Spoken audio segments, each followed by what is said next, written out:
Hello students, एक बार फिर से आपका स्वागत है अपने YouTube channel hi fi online classes में। स्टूडेंट्स, हम आप लोगों के लिए फिजिक्स का एक बेंच स्टार्ट कर रखा है जिसमें चैप्टर फर्स्ट आपको बताया जा रहा है। चैप्टर फर्स्ट की हम आज को जो हमारा लेक्चर है बिल्कुल लास्ट लेक्चर होगा, ठीक है। उसके बाद आपको इसमें न्यूमेरिकल की पीडीएफ मिलेगी। तो जो आपका लास्ट लेक्चर आज के से ध्यान से समझते हैं, ठीक है। तो चलिए शुरू करते हैं हम आज का लेक्चर। आज मैं आपको जो बताने वाला हूँ, इससे पहले जो मैंने आपको बताया था वो आप थोड़ा सा देख लेते हैं कि इससे पहले मैंने आपको वैद्युत द्विध्रुवी के बारे में बताया था और वैद्युत द्विध्रुवीकरण अक्षीय स्थिति में आपको फॉर्मूला कैसे निकालते हैं वैद्युत क्षेत्र के लिए वो आपको बताया गया था।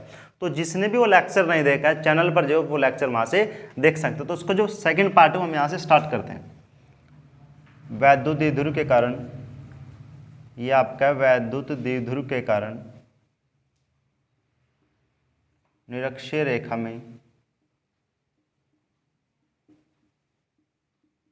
किसी बिंदु पर वैद्युत क्षेत्र की तीव्रता, किसी बिंदु पर वैद्युत क्षेत्र की तीव्रता, वैद्युत क्षेत्र की तीव्रता आपको यहाँ पर बताना क्या है। देखो, आपको यहाँ पर बताना है कि वैद्युत द्विध्रुव के निरक्षीय रेखा में किसी बिंदु पर वैद्युत क्षेत्र के लिए फॉर्मूला आपको प्रूव करना है, ठीक है। इसका जो अक्षीय स्थिति वो फॉर्मूला हम पहले ही ऑलरेडी प्रूव करा चुके हैं, ठीक है। तो देखते हैं इसके लिए आप क्या लेंगे, वैद्युत द्विध्रुव। वैद्युत द्विध्रुव क्या होता है, ठीक है। वैद्युत द्विध्रुव में आप दो चार्ज लेते हैं, एक चार्ज माइनस का और एक दूसरा चार्ज प्लस का, और कुछ ना कुछ दूरी पर रखें थे, जितनी दूरी आप उसकी क्या लेते हैं 2l, और इसका फॉर्मूला यहाँ से बता देते हैं कि P बराबर क्या होता है 2 क्या L। उसके बाद देखते हैं ये फॉर्मूला कैसे प्रूव करेंगे। आप यहाँ पर ये लेते हैं कि माना एक आप डायपोल लेंगे, ठीक है, और डायपोल में क्या होता है एक चार्ज नेगेटिव और दूसरा पॉजिटिव। तो ये वाला चार्ज हम लेते हैं कि माइनस क्या, और इससे कुछ दूरी पर एक दूसरा आप चार्ज लेते हैं, तो ये वाला चार्ज क्या होता है प्लस क्यों, क्योंकि आप वैद्युत द्विध्रुव में क्या लेते हैं एक माइनस का चार्ज और एक प्लस का चार्ज, और इसकी दूरी आप कितनी रखते हैं 2l, इसकी दूरी आप कितनी लेते हैं 2l लेते हैं। तो इसके निरक्षीय स्थिति क्या होती है कि इससे आपको ऊपर की साइड वैद्युत क्षेत्र ज्ञात करना है। अक्ष क्या होता है, इसी के एक्सिस आपको ज्ञात करना होता है, लेकिन इसमें इसके ऊपर आपको क्या करना है वैद्युत क्षेत्र ज्ञात करना है। तो मैं क्या करता हूँ, इस वैद्युत द्विध्रुव से r दूरी पर, इस वैद्युत द्विध्रुव से r दूरी पर एक बिंदु P ले लेते हैं कि माने यहाँ पर एक बिंदु P है जिस पर आपको वैद्युत क्षेत्र की तीव्रता ज्ञात करनी है, ठीक है। और ये मैं क्या करता हूँ, यहाँ से मिला देते हैं हम माइनस क्यों के लिए और प्लस क्यों के लिए, क्योंकि दोनों के कारण वहाँ पर बिंदु P पर वैद्युत क्षेत्र होने वाला है। दोनों के लिए वैद्युत क्षेत्र होगा तो माइनस के लिए अलग और प्लस के लिए अलग। अब यहाँ पर ये प्लस क्यों आवेश है, ठीक है। अब एक काम करते हैं, देखो ये बिंदु यहाँ पर मान लो ये वाली लेंथ कितनी होगी L और ये वाली लेंथ कितनी L। अगर ये 2l है तो ये L और ये भी L। ये वाली लेंथ कितनी, ये वाली आपने जो दूरी मानी है आपने r ली है, तो इसके अकॉर्डिंग अगर आप ये वाली भुजा निकालते हैं और ये वाले निकालते हैं, ये बिंदु A ले लीजिए और ये बिंदु आप यहाँ पर B ले लीजिए, तो यहाँ पर AP और BP कितना आएगा। अगर ये देखो यहाँ पर L है और ये कितना R है, पाइथागोरस प्रमेय से आप ये जो दूरी आएगी साहब जो निकालते हैं, ये दूरी आती है r² प्लस l²। पाइथागोरस प्रमेय से आपसे निकालते हो, ये वाली दूरी कितनी आएगी r² प्लस l², क्योंकि दोनों इक्वल है। ये वाली दूरी इसके दूरी के क्या आएगी, इक्वल आएगी। उसके बाद देखो डायग्राम ध्यान से समझना। अगर आपने डायग्राम ये बिल्कुल ध्यान से समझ लिया तो आपको जो डेरिवेशन है कंप्लीट हो जाए, क्योंकि फिजिक्स के अंदर अगर आपको जो डायग्राम अगर नहीं समझ आया तो आप डेरिवेशन नहीं समझ सकते। तो देखो यहाँ पर प्लस क्यों चार्ज है, और प्लस क्यों चार्ज के लिए वैद्युत क्षेत्र कैसे होता है वो देखना है। देखो अब किस पर ज्ञात करना, बिंदु P पर आपको ज्ञात करना है वैद्युत क्षेत्र। तो इसके लिए जो वैद्युत क्षेत्र आएगा ऊपर की ओर आएगा, क्या आएगा इसके ऊपर की ओर। क्यों, क्योंकि जो हमारे पास पॉजिटिव चार्ज होता है, पॉजिटिव चार्ज के लिए जो बल रेखा होती है वो क्या होती है बाहर की ओर। तो इसलिए जो वैद्युत क्षेत्र ये आएगा बाहर की ओर, जिसे आप क्या लेंगे E1, जिसे आप क्या लेंगे E1। यहाँ तक बात क्लियर। उसके बाद अब यहाँ पर ये नेगेटिव चार्ज क्या करता है, जो बल रेखा उसके अंदर की ओर क्या करता है निकालता है, ठीक है, उसके अंदर की ओर होती है। तो ये वाला वैद्युत क्षेत्र आएगा इसके अंदर की ओर, जिसे आप क्या लेंगे E2, जिसे आप क्या लेंगे E2। ये वाला वैद्युत क्षेत्र यहाँ पर कितना हो जाएगा E2 हो जाएगा, और ये वाला आपका कितना हो जाएगा E1 हो जाएगा। उसके बाद अब आपको बिंदु P पर वैद्युत क्षेत्र ज्ञात करना, तो इसका रिजल्टेंट कहाँ पाएगा, इसका रिजल्टेंट सपोज यहाँ बीच में होगा कहीं पे, तो मान लो कि इसका रिजल्टेंट यहाँ पर कितना E है, इसका रिजल्टेंट यहाँ पर कितना E है, तो आपको E का मान ज्ञात करना है। किसकी सहायता से, इस वैद्युत द्विध्रुव की सहायता से आपको E का मान ज्ञात करना है, ठीक है। अब ये डायग्राम आपको बिल्कुल मेरे हिसाब से आपको समझ आ गया होगा, है ना। अब देखो उसके बाद मैं क्या करता हूँ, जो ये वाला पार्ट है, ये वाला पार्ट, ठीक है, इस वाले पार्ट को मैं अलग से आपको बना के दिखाता हूँ, क्योंकि इसकी सहायता से आपको यहाँ पर क्या ज्ञात करना है वैद्युत क्षेत्र। तो ये वाला पार्ट आप इधर देखेंगे। अब जो ये वाली एक्सिस है, ये वाली एक्सिस में यहाँ पर ले लेता हूँ, मानो कि ये वाली एक्सिस ये यहाँ पर ये है, और ये बिंदु P है जिस पर आपको वैद्युत क्षेत्र ज्ञात करना है। ये वाला पार्ट हम यहाँ से निकाल लें, ठीक है, ये वाला पार्ट ध्यान से देखेंगे। अब यहाँ पर आप क्या देख रहे हैं कि इसके लिए वैद्युत क्षेत्र कितना है, ये वाला, तो ये वैद्युत क्षेत्र आपने लिया E1 और इसके लिए वैद्युत क्षेत्र कितना E2, ये आपने ले लिया इधर। और इसका जो परिणामी है वो कितना है, इधर E है, इसका मान आपको ज्ञात करना है। उसके बीच देखो यहाँ पर कुछ ना कुछ एंगल होगा, तो ये वाला एंगल थीटा और ये वाला भी एंगल क्या होगा, थीटा होगा। बात समझ रहे हो। उसके बाद अब एक जब हम इसमें कंपोनेंट तोड़ते हैं, इसमें आपको क्या करना है, कंपोनेंट तोड़ना है। कंपोनेंट कैसे तोड़ते हैं ध्यान से देखेंगे कि इसके लिए देखो मैं आपको एक सिंपल ट्रिक बताता हूँ। कंपोनेंट के लिए जहाँ पर भी थीटा आ जाए, जहाँ पर भी कुछ ना कुछ एंगल, वहाँ पर आप कोस यूज करेंगे, और जहाँ पर एंगल नहीं बनता वहाँ पर आप साइन का यूज करेंगे, ठीक है। तो यहाँ पर देखो क्या बनना है, यहाँ पर एंगल बनना है थीटा, तो इसके लिए जो कंपोनेंट कितना आएगा वो कितना आएगा आपका E1 cos थीटा। इसके लिए कंपोनेंट कितना आएगा, E1 cos थीटा। और इसके लिए कितना आएगा, E2 cos थीटा। इसके लिए E2 cos थीटा। इसके लिए कितना, E2 cos थीटा। और जो इसका परिणामी होगा, परिणामी क्या होगा, परिणामी इसका आएगा E बराबर E1 cos थीटा और E2 cos थीटा। परिणामी कितना आएगा, E बराबर E1 cos theta plus E2 cos theta. बात क्लियर। फिर क्या करना है आपको, E1 E2 का मान यहाँ से निकालना है और इस फॉर्मूला यहाँ पर आप पुट कर देंगे और इसका फॉर्मूला यहाँ से निकाल लेंगे। और इसके बारे में फिर क्या करना होता है, डायग्राम बनाने के बाद, डायग्राम समझने के बाद अच्छी तरह से आपको फिर क्या करना है, इस डायग्राम के बारे में लिखना होता है। क्या लिखें कि माना एक वैद्युत द्विध्रुव AB लेते हैं जिस पर आवेश माइनस क्या हुआ प्लस क्या हुआ आवेश, जिनके बीच की दूरी कितनी है, 12 है। ये एक ऐसे माध्यम में रखा है जिसका परावैद्युतांक K है। इस वैद्युत द्विध्रुव के बिंदु O से R दूरी पर एक बिंदु P है जिस पर आपको वैद्युत क्षेत्र की तीव्रता ज्ञात करनी है। जो ये थ्योरी लिखनी होती है, इस आप अपने दिमाग से भी लिख सकते हो, कोई इसमें कुछ भी आपको रटना नहीं होता है, ठीक है। इससे बिंदु O से R दूरी पर एक बिंदु P है जिस पर आपको वैद्युत क्षेत्र की तीव्रता ज्ञात करनी है। प्लस क्या होगा, वैद्युत क्षेत्र की तीव्रता E1 है। ये बात यहाँ पर मैं लिख देता हूँ, इसे आप यहाँ पर लिख लेना।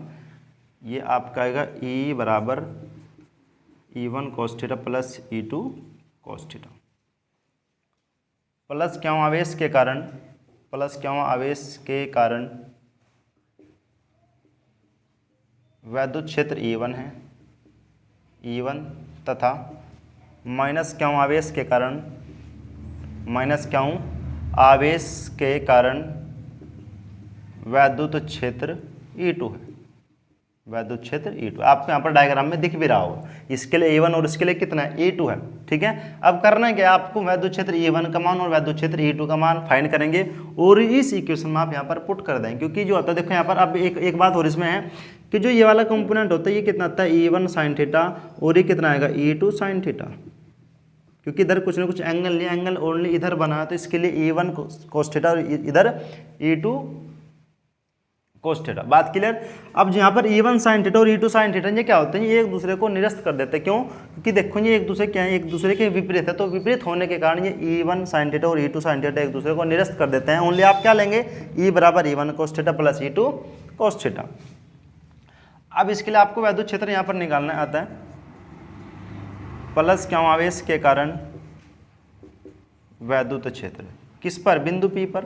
किस पर निकालना, बिंदु P पर। अब देखो इसके लिए यहाँ पर निकालना कितना है, इसके लिए वैद्युत क्षेत्र E1 है, इसके लिए वैद्युत क्षेत्र कितना, E1 है। क्या फॉर्मूला होता है, किसी बिंदु आवेश के कारण, ठीक है ना, किसी बिंदु आवेश के कारण वैद्युत क्षेत्र होता है E बराबर 1/4πε0 क्या अपॉन R²। ये फॉर्मूला आपको बताया गया था, प्रूव भी करा रखा है, ये फॉर्मूला यहाँ से प्रूव भी करा रखा है। उसके बाद आप यहाँ से देखेंगे क्या होता है, 1/4πε0, इस वाला फॉर्मूला आप इसमें अप्लाई करेंगे तो क्या आएगा, 1/4πε0। चार्ज कितना है, क्या हूँ, चार्ज कितना है, क्या हूँ। अब डिस्टेंस R, तो ये वाली आप इसके लिए याद करो, तो ये वाली यहाँ पर डिस्टेंस कितनी है, √R² प्लस R², यह आ जाएगा R² प्लस R², ठीक है। अब यहाँ पर देखें, यहाँ पर स्क्वायर और यहाँ पर कितना है, रूट है, तो क्या कर जाएगा सर, कैंसिल कर देगा, तो आप इसे एज इट इज ऐसे लिख सकते हैं। उसके बाद इसे दिशा बतानी है। देखो वैद्युत क्षेत्र E1 कैसे, इस टाइप से है, वैद्युत क्षेत्र E1 ऐसे, तो इसकी दिशा क्या आएगी, BP के अनुदिश। तो आप यहाँ पर लिख देंगे BP के अनुदिश, BP के अनुदिश, BP के अनुदिश आप यहाँ पर लिख देंगे। मैं से इधर लिख देता हूँ, BP के अनुदिश यानी E बराबर था आपका E1 cos थीटा और E2 cos थीटा। उसके बाद इसी प्रकार आपको क्या फाइंड करना है, E2 फाइंड करना है। इसी प्रकार माइनस क्यों आवेश के कारण, माइनस क्यों आवेश के कारण वैद्युत क्षेत्र के कारण वैद्युत क्षेत्र। इसी प्रकार अब आपको देखना है कि E2 किस साइड है, E2 आपका इस साइड चल रहा है, तो E2 यहाँ पर कितना आएगा, जैसे आपने E1 लिखा है आपको लिखना है। देखो फॉर्मूला आपका ये होता है कितना 1/4 पाई एप्सिलॉन नॉट। और एक बात इसमें हो रही है कि अगर इसका प्रायद्युतांक के ले रहे हो तो क्या कर देंगे, यहाँ पर के से मल्टीप्लाई करते चलेंगे। और ये चार्ज कितना माइनस का है, ठीक है, लेकिन माइनस वाले यहाँ पर दिशा में बताएगा, लेना आपको पॉजिटिव है। ये वाली डिस्टेंस कितनी है फिर r² + l²। अब ये इसका स्क्वायर है तो रूट से क्या हो जाएगा, स्क्वायर कैंसिल कर जाएगा, तो क्या बचेगा, ओनली ये बचेगा। इसकी दिशा कैसे, PA की ओर, इसकी दिशा आएगी PA के अनुदिश। क्या आएगी इसकी दिशा, PA के अनुदिश। बात समझ आएगी। उसके बाद जो उसके रिजल्टेंट वैद्युत क्षेत्र आप निकाल लेंगे। कैसे निकाल लेंगे, देखो क्योंकि E1 sin theta E2 sin theta क्या कर जाएगा, एक दूसरे को निरस्त कर देगा, क्योंकि इसकी जो डायरेक्शन क्या है विपरीत है, ये ऊपर की साइड है ये नीचे की साइड है, तो क्या कर जाएगा, निरस्त कर देगा। बट E1 cos थीटा और E2 cos थीटा क्या कर जाएंगे, ऐड हो जाएंगे, क्योंकि कुछ एंगल बना रखे किसके साथ, वैद्युत क्षेत्र E के साथ। तो E बराबर रह जाएगा E1 cos theta + E2 cos theta. अब E1 E2 का मान आपने फाइंड कर लिया, कहाँ पर रख देंगे, इस वाली इक्वेशन पर यहाँ पर पुट कर देंगे, ठीक है। तो यहाँ पर लिखता हूँ मैं, अतः बिंदु P पर वैद्युत क्षेत्र की तीव्रता, बिंदु P पर वैद्युत क्षेत्र की तीव्रता तो कितना आएगा, देखो E बराबर E1 cos theta + E2 cos theta. यहाँ से ये बात आप देख सकते हैं, क्या आएगा, परिणामी वैद्युत क्षेत्र E बराबर E1 cos theta + E2 cos theta. कैसे निकालना, दोबारा फिर देख लीजिए, क्योंकि इसके लिए जब आप यहाँ पर बात निकालते हैं, दोबारा देख लो, अगर यहाँ पर इसके लिए E1 है और इसके लिए कितना है E2 है। अब यहाँ पर ये कंपोनेंट E1 sin थीटा, कितना E2 sin थीटा, और ये कितना E1 cos थीटा, ये कितना E2 cos थीटा। अब आप बिंदु P पर वैद्युत क्षेत्र जो परिणामी ऐसे हैं, तो E बराबर कितना आएगा, E1 cos theta + E2 sin cos theta. Sine वाले क्या कर जाएंगे, एक दूसरे को निरस्त कर देंगे, इसलिए आपको साइन वाले नहीं लिखने।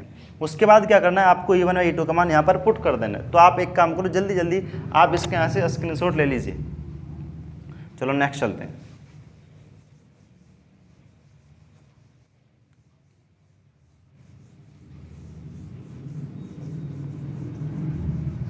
अभी आपको E1 E2 के मान बताए गए और E1 E2 के मान आप यहाँ पर पुट कर दो। देखो तो कितना आएगा, परिणामी E बराबर E1 का मान कितना होता है 1/4 पाई एप्सिलॉन नॉट, प्रायद्युतांक K क्या r² + l² प्लस इसके साथ कोस भी है, तो यहाँ पर आप कोस भी लिखेंगे cos थीटा, प्लस E2 का मान कितना 1/4 पाई एप्सिलॉन नॉट K क्या r² + l², और यहाँ पर आप क्या लेंगे cos थीटा। ये डायग्राम आपको इधर का समझ आ गया होगा, ठीक है। तो मैं इसको रफ कर दे रहा हूँ।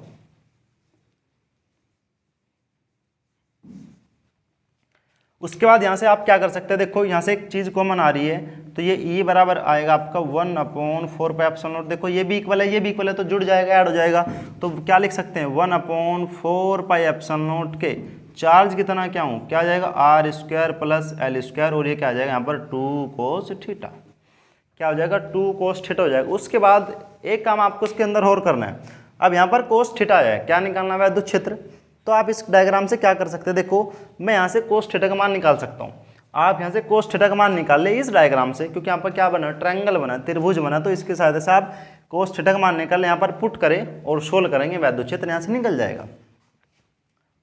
तो देखते हैं वैद्युत क्षेत्र। अतः चित्र से क्या लेंगे, अब चित्र से नहीं डायग्राम से। डायग्राम से cos थीटा आप निकाल ले। तो जब आप यहाँ से cos थीटा निकालते हैं, cos थीटा क्या होता है, आधार बटे कर्ण। इसके लिए आधार कितना है OB, आधार कितना है OB। अब ये कर्ण कितना है, ये वाला, तो कर्ण यहाँ पर कितना है BP, कर्ण कितना है BP। तो ये वाली डिस्टेंस कितनी यहाँ पर L, और ये वाली डिस्टेंस कितनी है आप देख सकते हैं r² + l²।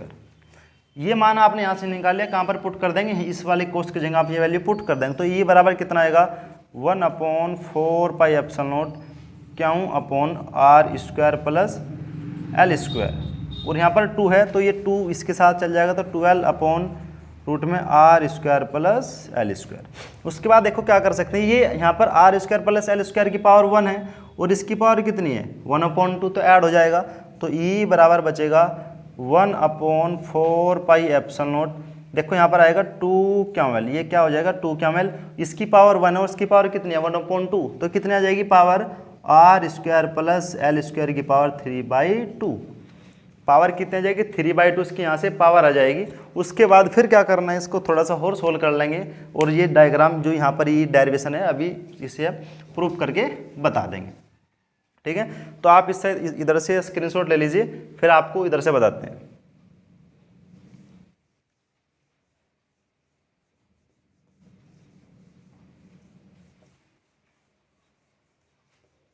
देखते हैं। अब यहाँ पर एक क्वांटिटी है, देखो 2 kmol। 2 kmol क्या होता है आपने पढ़ा है, लिख सकते हैं परंतु P बराबर क्या होता है 2 kmol। आपने बात पढ़ी, इसे क्या बोलते हैं, वैद्युत द्विध्रुव का आघूर्ण। क्योंकि किसके लिए याद कर रहे हो, वैद्युत द्विध्रुव के लिए। वैद्युत द्विध्रुव का आघूर्ण आप इसे बोलते हैं, क्या बोलते हैं, वैद्युत द्विध्रुव का आघूर्ण। तो ये मान यहाँ पर लिख देंगे, तो वैद्युत क्षेत्र E बराबर आएगा, वैद्युत क्षेत्र E बराबर 1 अपॉन, यहाँ पर K भी है भाई, ये भी यूज करना आपको, 1/4πε0 K, कितना आ जाएगा P अपॉन, ये बचेगा R² प्लस L² की पावर 3/2। अब आप इस डायग्राम से देख सकते हैं यहाँ पर जो L का मान है R के रेस्पेक्ट में बहुत ही कम है, तो आप क्या कर देंगे, R को, जो यहाँ पर L है, L को क्या कर देंगे, नेगलेक्ट कर देंगे। क्यों? क्योंकि जो डायपोल होता है, डायपोल की जो डिस्टेंस होती है बहुत ही सूक्ष्म होती है, छोटी, जैसे आप बोलते हैं अल्प। तो इसके लिए यहाँ पर ये दूरी क्या है, इसके रेस्पेक्ट में बहुत ही कम है, तो आप क्या कर देंगे, यहाँ से इसे L वाली जो टर्म्स होती है इसे नेगलेक्ट कर देंगे। तो ये बात यहाँ पर मैं लिख देता हूँ, अतः L² का मान R² की अपेक्षा बहुत कम है, बहुत कम है। इसलिए L² को नगण्य माना जा सकता है, नगण्य माना जा सकता है। मोस्ट इंपॉर्टेंट डेरिवेशन होता है और बोर्ड एग्जाम में बहुत बार पूछा जाता है, बच्चों की समझ नहीं आता है क्योंकि डायग्राम ध्यान से नहीं समझते हैं, है ना। तो आप इसे ध्यान से समझिए, आपको बिल्कुल ये समझ आ जाएगा। तो ऐसा आप क्या कर देंगे, नेगलेक्ट कर देंगे। तो नेगलेक्ट में क्या आएगा, आप यहाँ पर लिख सकते हैं कि जो L² है लेस देन कितना R², यानी L का मान R² से क्या छोटा है, तो आप L² को नेगलेक्ट, तो यहाँ पर देखो ये इसके जगह आप टर्म्स में क्या रख देंगे, 0। तो क्या बचेगा, E बराबर 1/4πε0 K, यहाँ पर आएगा P अपॉन, देखो जब इसे आप नेगलेक्ट करें तो कितना आएगा, R² की पावर 3/2, 2 से 2 कैंसिल, तो कितना बचेगा, R3, कितना बचेगा, R3। दोबारा देख लो, कभी समझ ना आए, ये यहाँ पर R², इसकी पावर कितनी है, 3/2। अब स्क्वायर से स्क्वायर यहाँ से कैंसिल, तो कितना बचेगा, R3। तो हम यहाँ पे डायरेक्ट लिख सकते हैं कितना आएगा, R3। मात्रा क्या आएगा इसका, न्यूटन प्रति कूलम। मात्रा क्या आएगा, न्यूटन प्रति कूलम, क्योंकि वैद्युत क्षेत्र ये बराबर होता है F अपॉन क्या, उसके अकॉर्डिंग आप मात्रा का आएगा न्यूटन प्रति कूलम। अब देखो यहाँ पर ये वैसे जो फॉर्मूला होता है यहाँ पर आपसे प्रूव कर देंगे, लेकिन यहाँ पर K आए तो K क्या होता है, किसी भी माध्यम का पराविद्युतांक। तो यहाँ पर आप वायु लेकर बता देंगे, अतः वायु तथा निर्वात के लिए,